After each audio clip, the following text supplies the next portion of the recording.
Hey guys, Ryan Bolin here with Texsource, also known as ScreenPrintingSupply.com. I'm going to do a video today on our Techmar TB10. This is a water-based pallet adhesive. It's an alternative instead of using your mist adhesives or your spray adhesives. This cuts down some of the costs as well. It also prevents you from getting a bunch of spray and gunk and grime on your press, as well as sometimes when you're spraying using your spray adhesives, it can build up on the floor and cause lint to build up as well. So this is alternative to using a spray adhesive. So this water-based adhesive can be applied many different ways. It is very liquidous, as you can see here.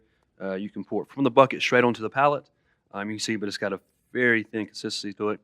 So it's one way to apply this.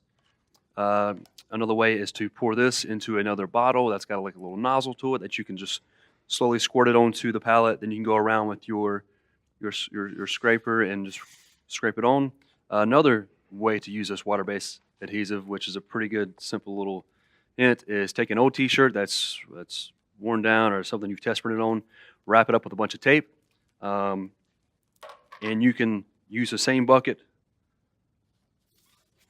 and all you literally have to do is just tape around the shirt to have like a little handle, and just slowly dip it in there, and you can rub it on. It's kind of like painting it on, I should say.